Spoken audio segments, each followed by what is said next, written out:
Welcome back to No Apologies. You made it. Oof, it was a long haul there. All right, Den. So show us some pictures, Lori. Show us some pictures. I had the opportunity over the weekend to go to the Rio Grande Valley, RGV, and they are really into their acronyms there. Everything is RGV, RGV. This is at the airport, and it is a mural on the wall at Harlingen, which is where we flew. Why were you there? I was there to visit my folks who are winter Texans. Okay. My folks are winter Texans, and so I was down there visiting them. My husband accompanied me, and we got some amazing tour time just seeing things down there. So this is at the airport originally. The next one shows the rest of the mural on the other side because there's an actual map with the Rio Grande River going through. The whole Rio Grande Valley encompasses all of these towns, one after another. I'm going to get them out of order, but there are... I see South Padre. Right, there's South Padre. I've got some stories for you. I hear that. I have heard. I've been prepped on that one. But the other thing about it is it's one town after another, all on the very southern border of Texas, which of course borders Mexico, and it's really interesting to go down there. Because my parents have this friend named John, I got to know John, and John gave Jeff and me a tour of the border. So he showed us some things as we were down there. One of the first things he showed us was in Mercedes. And in Mercedes, there is this facility that just magically popped up that is there that looks pretty permanent with the brick and all, but it was very highly populated. And if you look really closely in the far left-hand corner over there where the palm tree is, there is a children's playground. And this is as close to this facility as you can get. The best case scenario, best guess by those who are locals there is that this is a holding center for unaccompanied minors. They are guessing in the Mercedes area. Nobody knows. All of the locals are wondering, but we took a picture of it as we were tooling around there anyway. And then John took us on a trip after that to see the border wall. Now, he has a relative who has a ranch that borders, it goes up to the border wall. So he works on this ranch and is very familiar with the area. And so he took us in his car and we were tooling along. This is me in the back seat leaning past him taking a picture of this. Now what you see there, and we're going to hold this up here for a little while so that you can see, because there's a bunch of different things going on in this picture. You can see that we are on a road that is going on the U.S. side of the border wall on the southern border. On the left-hand side, you will see this shorter little stubby part of the fence, and then this massive 18-foot part of the fence. Guess which one is Biden's wall and which one is Trump's wall?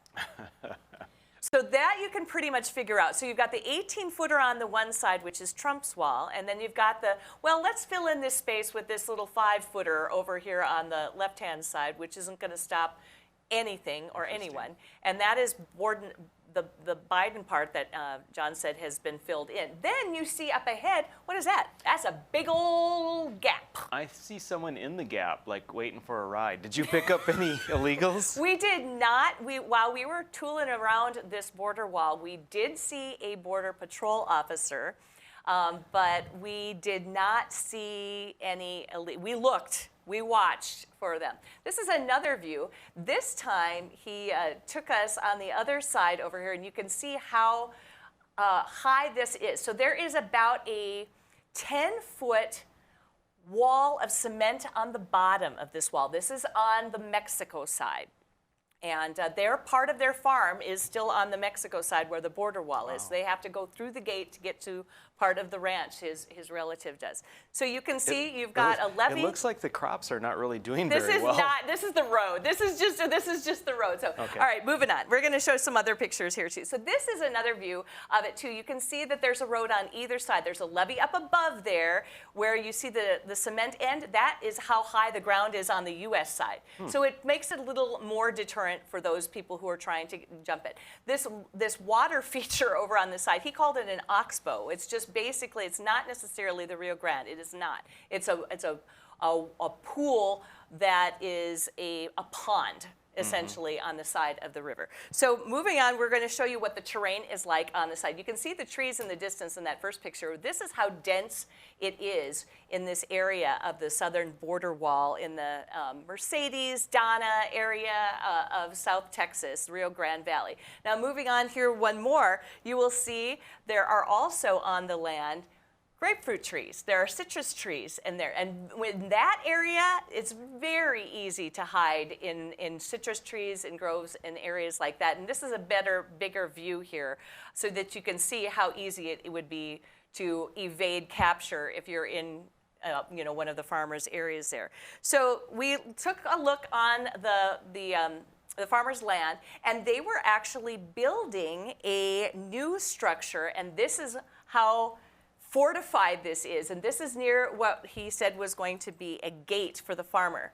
And they are sinking down these footings in there too, getting ready to add on to the border wall. Then he took us on a tour of Donna. And in Donna, Texas, there is a legit holding place for illegals. And in that, we could not get very close to it. It was extremely high security, but we drove past, and I'll show the next picture, where you can see at a distance, this is part of an area. It's rather large, and there's big fences, and we came right up to the fence, and I shot a picture out the window on the next one here, and you can see I could look in the gate, and as we were there, a big, huge truck drove up, and a border guard stopped him at this. That's as close as you can get. It's very off limits to the public. Nobody can go into that area. But this was a Donna holding area that we saw also while we were there.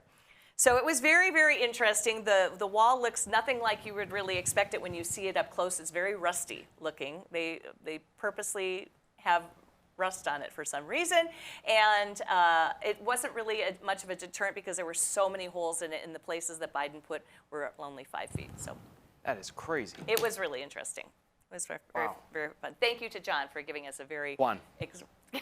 Right. He does speak Spanish fluently too, so that was cool.